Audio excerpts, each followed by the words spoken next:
Who killed Cock Robin?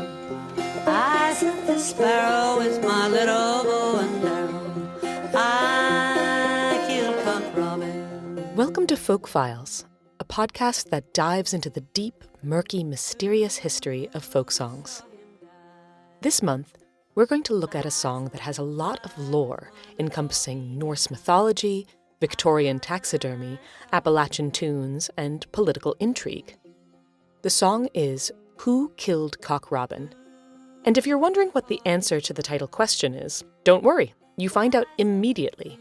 The sparrow pipes up with, "I," said the sparrow, "with my bow and arrow," or "my little bow and arrow." Then, all the nearby animals take turns signing up for different roles in Cock Robin's funeral. In the background, you can hear Peggy Seeger's version of the song. Her version provided me with an excellent jumping-off point, because folk scholar Elizabeth Higgins Null wrote song notes for Peggy's recording, with assistance from Charles H. Baum. From Ms. Null's notes, I learned that the first version of Who Killed Cock Robin can be traced to Tommy Thumb's Pretty Songbook, Volume 2, published in 1744. Tommy Thumb's songbook claims to be authored by Nurse Lovegood, who is likely an imaginary figure. The publisher is Mary Cooper, the earliest publisher of children's books in English. At the time Mary Cooper was operating, however, trade publishers did not usually hold the copyrights for their work, and the actual copyright holders were able to remain completely anonymous, meaning that we don't know who the compiler of Tommy Thumb's Pretty Songbook actually was. Mary Cooper, apparently an open-minded businesswoman, was happy to be contracted for many different kinds of jobs, meaning that along with children's books, she also printed important documents, newspapers, and erotica. I should mention that Tommy Thumb's Pretty Songbook is not a squeaky clean collection of songs. I came across this erudite verse while looking for Who Killed Cock Robin. Little Robin Redbreast, sitting on a pole, niddle noddle went his head, and poop went his hole. However, a lot of the less savory verses were cleaned up in later editions of Tommy Thumb. I found a later version that revised the poem to Little Robin Redbreast sat upon a rail, niddle noddle went his head, and wag went his tail. I have to admit, I prefer the original.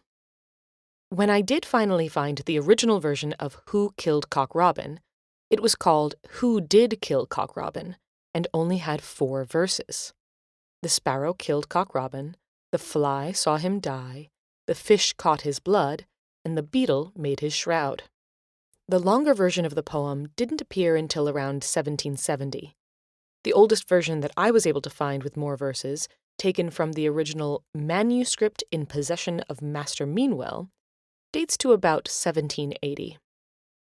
Many more animals join in the funeral rites. For example, the rook agrees to be the parson, the lark is the clerk, and the thrush sings a psalm.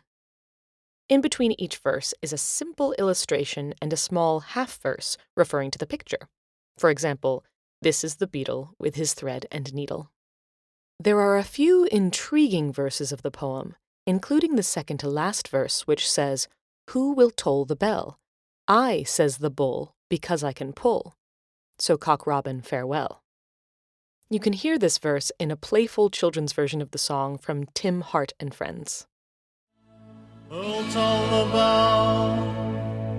I said the bull because I can pull. I'll toll the bell. All the birds of the air fell a sighing and a sobbing when they heard of the death of poor Cock Robin, when they heard of the death of poor Cock Robin.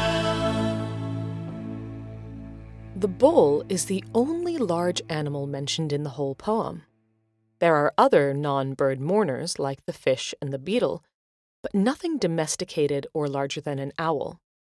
This has led folk scholars to believe that bull is actually short for bullfinch, a small bird found throughout the UK. Unfortunately, no one told this to Victorian taxidermists. A few different taxidermists took it upon themselves to create a stuffed version of the poem, perhaps most notably Walter Potter, whose Who Killed Cock Robin tableau includes about 98 British bird specimens. It also includes a not-to-scale, small horned bull, which, while not taxidermied, does appear to have been made using real animal fur. There's something creepy about a small, fake bull sitting among a bunch of taxidermied real birds. It's somehow more creepy than all the birds combined. Anyway, probably a bullfinch, not a bull. One verse of the poem that might trip up modern listeners involves the linnet bird. The linnet offers to carry the link. He'll fetch it in a minute. While most of the other verses contain words that are still used today, the word link is an archaic word for a torch. Thankfully, the illustration is helpful, as the description says, "Here's the linnet with a light, although 'tis not night." The verse about the owl is also interesting for linguistic reasons. While later versions say, "Who'll dig his grave? I," said the owl, "with my pick and trowel," the earliest versions say, "I," said the owl, "with my spade and shovel." This is just one indication that the poem may be older than its 18th century publication date would have us believe. The word shovel in certain dialects of Middle English was pronounced shoul. Of course, there were areas of England where that pronunciation would have lasted until the 18th century, or it could just be an example of a near rhyme, but this linguistic quirk is just one clue that the poem may be older than Tommy Thumb's songbook. While researching the origins of the song, I kept stumbling across mentions of Philip Sparrow by John Skelton, a poem written around 1508.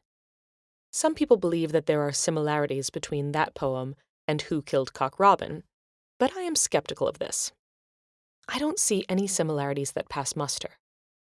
Philip Sparrow is essentially written as a eulogy for a slain pet bird. The poem doesn't appear to be written for children, since there are multiple references to Greek history and myths, and it seems to have a tongue-in-cheek tone that parodies romantic obituaries, very different from Cock Robin's simple verse pattern. Perhaps most importantly, there are no forest creatures offering to be mourners. Philip wasn't even slain by another bird, or with an arrow. He was killed, pretty typically, by Gib the cat. If anything, I see similarities between this poem and Of All the Birds That I Do Know, the cheeky adult song from 1609 that I featured in the Folk Files episode on bird songs. Here's a refresher on that song from the King Singers. Never wanders far abroad, but is at home when I do call. If I command, she lays on load, with lips, with teeth, with tongue and all. She chants, she chirps, she makes such cheer, that I believe she hath no peer. For when she once hath felt a fit, Philip will cry still, yet. However, by researching Philip Sparrow, I learned something fascinating about the robin's name. Starting in the 15th century, it became very common in England to give birds playful double names. Philip Sparrow is just one example. There was also Will Wagtail and Tom Tit. Some of these cute little human name-bird name pairings eventually became the bird's full name. For example, the daw, named Jack, is now the jackdaw. The pie, which comes from the Latin bird name pica, was endearingly called Margaret, shortened to Maggie, and then magpie. The Old English name for the robin was ruddock, which basically meant little red one. But in a Chaucerian manuscript dating to about 1400, there is a poem about birds that says, "Robert Redbreast and the wren, fro bough to bough as they gunna sterta." While this poem was in a Chaucerian manuscript, experts believe that it wasn't actually written by Chaucer, just in his style. After all, he had written the Parliament of Fowls just a few decades earlier, in which the same bird was called the tame ruddock. This might be the first time the bird was named Robert, but it definitely wasn't the last time. For example, the Sherborne Missal from the 15th century calls the bird with the little red breast Ruddock Robertus. Note, I keep saying redbreast because that's the bird's traditional moniker, but you might be thinking, hey, I've seen a robin, and they are clearly orange. And you'd be right. The concept of orange didn't exist in the English language until the orange fruit reached the British Isles in the 1500s. So when the robin was first being named, the word for his rusty color was red. Robin was a typical nickname for Robert, especially in the Tudor era. So Robin is technically the bird's Christian name. You could say that his playful human name basically took over from his bird name.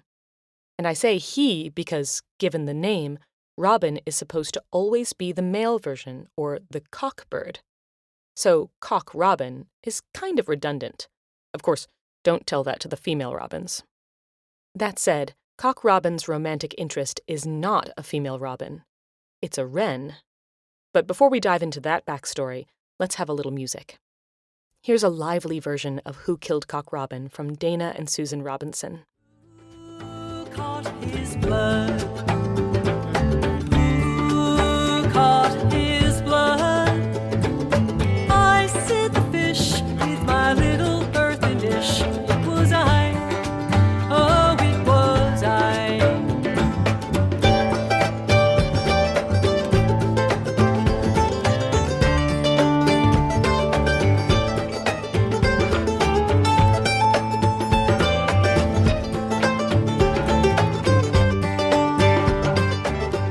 As we saw in the Chaucer-ish poem above, the wren and the robin or ruddock or redbreast were often paired together.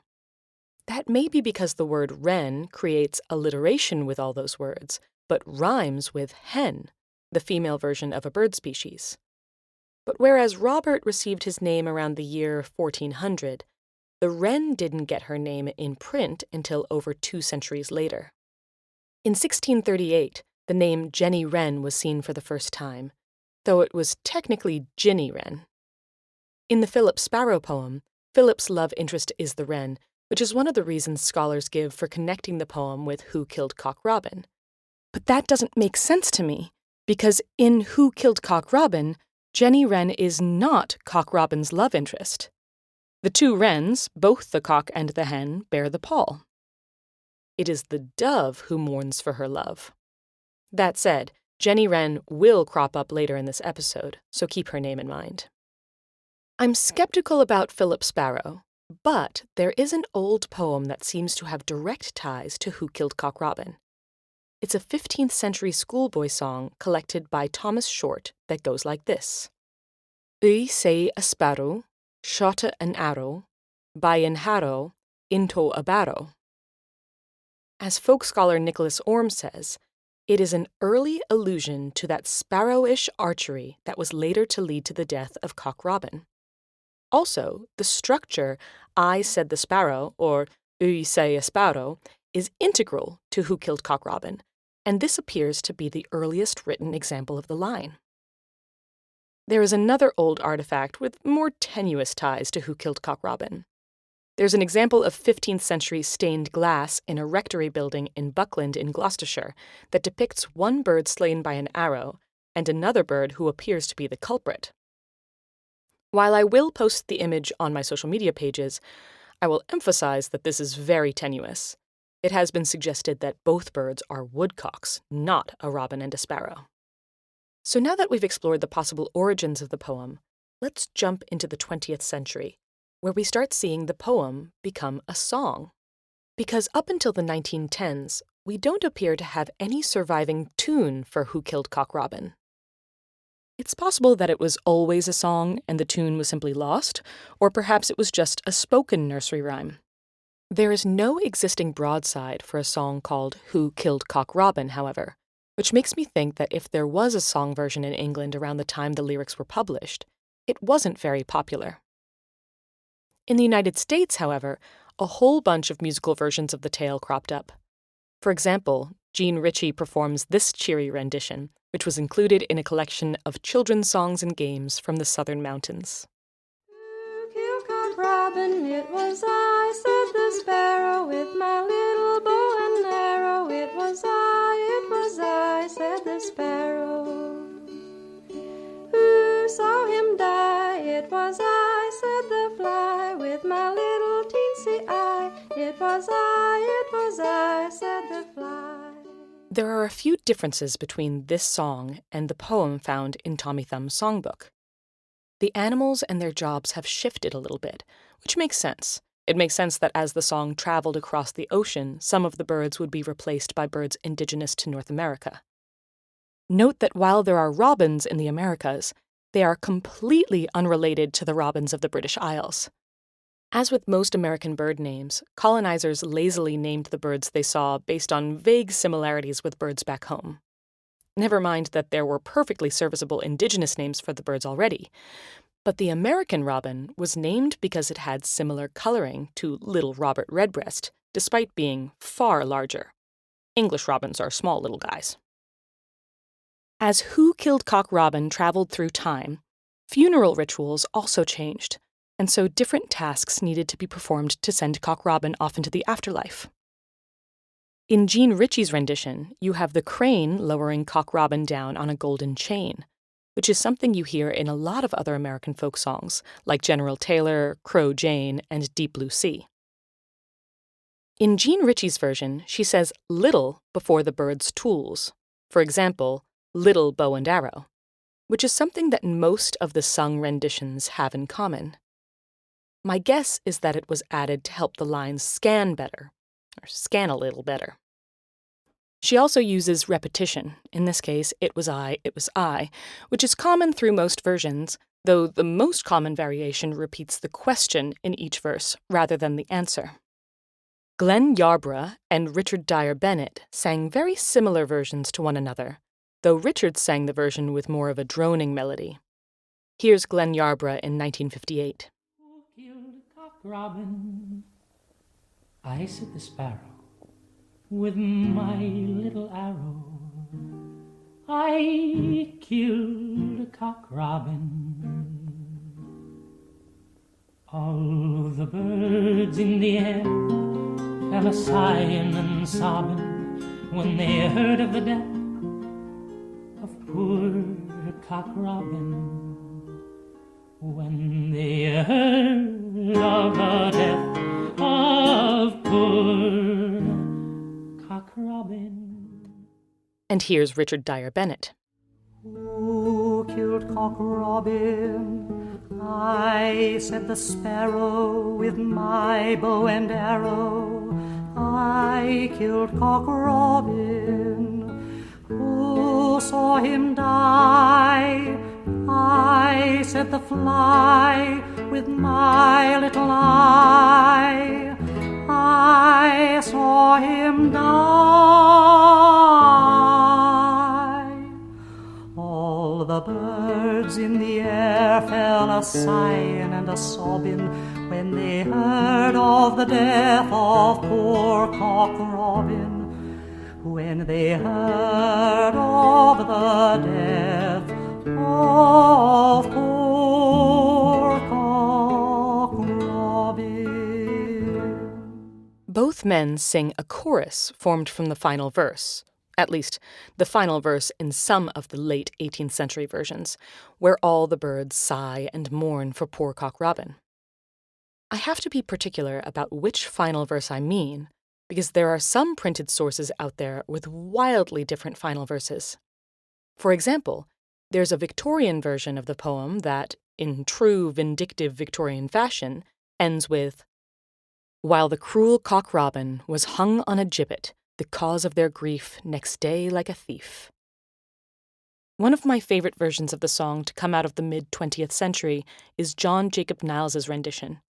You can hear how Niles, a white man, had spent a lot of time studying African-American folk music. Who killed Cock Robin? Must have been a sparrow. Who killed Cock Robin? Must have been a sparrow. Who killed Cocky Robin? Why, it must have been a sparrow. Yon goes he with bow and arrow. Who saw him die? It must have been a green fly. Who saw him die? It must have been a green fly. Who saw him die? Why, it must have been a green fly. 'cause he's got the sharpest eye. But if you are familiar with a version of Who Killed Cock Robin, it's likely that it doesn't sound like any of these. Most versions today sound like the recording I played at the start of the episode, as performed by Peggy Seeger. It's also the way that Robin Roberts sang the song in 1959. Who killed Cock Robin? Who killed Cock Robin? I said the sparrow with my little bow and arrow. It was I, oh, it was I tried to trace the origins of this tune through Robin Roberts' version, because she explains that she learned the song from Sam Eskin. But Sam Eskin was a folk musician and scholar who traveled all over the United States, literally from New York to California multiple times, so it was hard to pinpoint where he might have learned the tune. Luckily, Smithsonian Folkways came to the rescue with their album notes for Sam Eskin's 1950s album, Songs for All Times. There he writes that he learned the song from Mickey Miller. But there the trail went cold, because Mickey Miller was a contemporary of Sam Eskin's, and I could not find any explanation for where she learned the song. By the way, in case my listeners need any more proof that Google AI is garbage, Google AI was very proud to tell me that Mickey Miller's recording of Who Killed Cock Robin was released on his album, Mickey Miller Sings American Folk Songs. So, just for any robots who might be listening, Mickey was a woman. But there is a male Mickey who is relevant to our story, and I'm talking about the mouse. Because in 1935, the Disney Silly Symphony did a version of Who Killed Cock Robin that predates any other recording I could find. It's a complete retelling of the original poem. Yes, Cock Robin is killed with an arrow, and yes, the line Who Killed Cock Robin is sung, but Disney takes liberties with everything else. The owl in this version doesn't carry a shovel or trowel, but he does preside as judge and sings, Who killed Cock Robin? The whole cartoon is a strange farce. As historian Michael Barrier says, it's uncharacteristically satirical. The judge and parrot prosecutor appear to be corrupt, or at least bloodthirsty. The police force is violent. I was amused to see that the police were blue jays, because I do believe that blue jays are the bullies of the avian kingdom. And the jury is excited to see all the suspects hang. It's gritty and cynical, something you don't usually expect from Disney, even in the 1930s. Just as the judge is about to hang everyone, Jenny Wren shows up. Remember her? In this cartoon, she's based on Mae West. And I can't help thinking that when she arrives and the tune turns sultry and minor, the song starts to sound a bit more like the version that's popular today. Somebody rubbed out my robin. Even though this is the earliest recording of Who Killed Cock Robin that I could find, and even though Jenny Wren sings a tune that vaguely echoes the minor, melancholy one most people sing today, I doubt that it's the source of the tune. After all, Peggy Seeger learned the tune from Edith Harmon in eastern Tennessee, who recorded the song in 1939, just a few years after the Disney cartoon aired. It seems more likely that Edith Harmon learned the song from her Appalachian neighbors and family members than that she had a TV or went to the theater in Tennessee in 1935 and was inspired by a Disney cartoon. I said that the Silly Symphony was the earliest recording I could find, but it wasn't the earliest tune. Through the Rayfun Williams Library, I found many of Cecil Sharp's carefully sketched music notation for the tunes that he heard. Between 1916 and 1918 in North Carolina alone, he collected at least 4 completely different tunes for Who Killed Cock Robin. There have been so many versions of this song, both lyrics and tune, over the past 300 years that I'm shocked that most people now only sing one version. Essentially all of the early recorded versions of Who Killed Cock Robin are from the United States. In the UK, however, a different version of Cock Robin's death became a song, and it was popular among school children at the turn of the 20th century, judging by the amount of sheet music I found for it in the 1900s. Here's a recording, sung by St. Michael's Junior School for Girls in Cumberland in 1960. Cock in his head and lays in his grave, lays in his grave. Robin is dead and lays in his grave, lays in his grave, grave, grave. There came an old apple tree over his head, over his head, over his head. There came an old apple tree over his head, over his head, head, head. We've already explored a lot of aspects of this song. Where did it come from? How did the tune arise? How did it change over the years? But one thing we haven't really talked about is, what does it mean? And that's a big question mark with a lot of theories. It could just be a little nursery rhyme with a slightly morbid story. Some children's book authors have attempted to add onto the story throughout the years to give it a clearer narrative. For example, in Courtship and Marriage of Cock Robin and Jenny Wren, published around 1859, it says, "But even in the midst of joy, how often sorrow will annoy the sparrow, who, as we may judge, to poor Cock Robin bore a grudge, now bent his bow and fixed his dart, then drove it through the warbler's heart." We now have a motive for the sparrow. He had beef with Robin. However, some people are kinder to the sparrow. For example, in The Courtship, Marriage, and Picnic Dinner of Cock Robin and Jenny Wren, the cuckoo starts assaulting Jenny Wren, and so the sparrow took up his arrow and bow. I believe he was frightened, I'm sure I don't know, for the cuckoo he missed, and Cock Robin he killed, and all the birds mourned that his blood was so spilled. So it was just an accident. But if it's not a straightforward children's story, it could be mythological. Alan Lomax believed that the story referenced Nordic mythology. He claims that the robin or wren was often sacrificed at the start of the year in order to ensure the coming of spring. It's possible that the robin represents the god Balder, who was killed by a mistletoe-tipped spear thanks to the treachery of Loki. This doesn't ring true to me because while the sparrow could be the god Hodor, who actually threw the spear, none of the birds represent Loki, who's a crucial part of the story. I also read that in Celtic mythology, Lugh, the sun god who dies after the summer solstice, was known as Cochriben in Welsh, which was anglicized as Cock Robin. That would make the sparrow Bran the Blessed, god of winter. This seems like a very neat and tidy explanation. The problem with this theory is that I couldn't really corroborate it. Every time I tried to find information about Cochriben, all the sources were about the song Who Killed Cock Robin rather than just the god Lugh. That seemed too convenient. If I have any Welsh listeners who can actually confirm that Cochriben exists separately from Cock Robin, let me know. Then there are the political theories. For example, Peggy Seeger thought that Robin referred to William II, known as William Rufus because of his red hair. He was shot with an arrow while hunting in the year 1100. Others believed that the robin is Robert Walpole, whose government fell in 1742, since Robin is short for Robert and the timing of the publication of Tommy Thumb's songbook lines up well with Walpole's fall. Since so many of the other poems in the 1744 songbook do not appear to be political, this doesn't seem like a strong argument to me.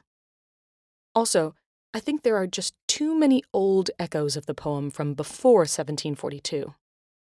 As Elizabeth Higgins Null says in Peggy Seeger's song notes, without more contextual and archaeological evidence, the song's origins seem impossible to track through the mists of time. So, I think it's more productive to track the song's branches rather than its roots. We've discussed many of the twists and turns that the song has taken through the years here, but in this episode's Patreon blog post, I will specifically discuss the modern adaptations and derivations, such as Pete Seeger's Who Killed Norma Jean, Byron's Who Killed John Keats, and Bob Dylan's Who Killed Davy Moore. If you don't want to become a Patreon member, all of the Folk Files blog posts are available in my Patreon store for a one-time donation. Yuri Gohen is the Folk Files listener who requested this deep dive, and he is also a folk musician with an impressive collection of both originals and traditional folk songs. I will finish this episode with his version of Who Killed Cock Robin. You can find his information, including a link to his latest traditional folk album, in the episode notes. Thank you so much for listening to Folk Files. Who killed Cock Robin? Who killed Cock Robin? I said the sparrow with my little bow and arrow. It was I, oh, it was I. Who caught his blood, oh, who caught his blood, oh? I said the fish with my little silver dish. It was I, oh, it was I.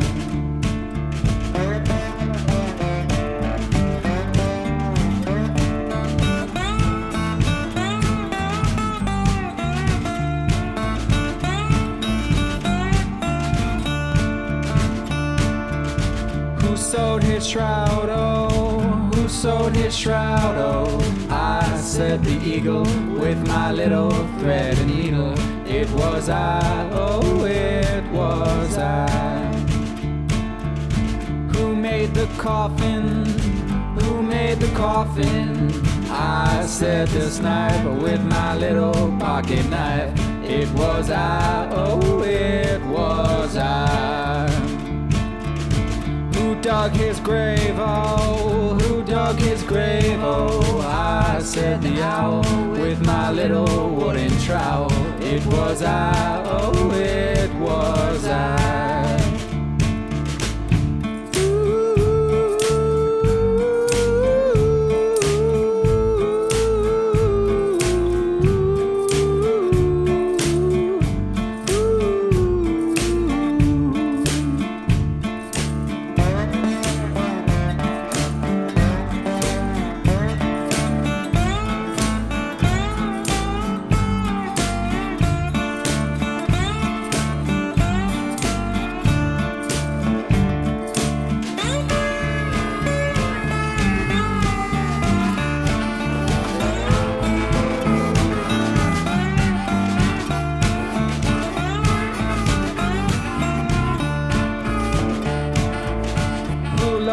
Down, oh, who lowered him down, oh? I said the crane with my little golden chain. It was I, oh, it was I. Who sang the preachment? Who sang the preachment? I said the rook with my little holy book. It was I, oh, it was I.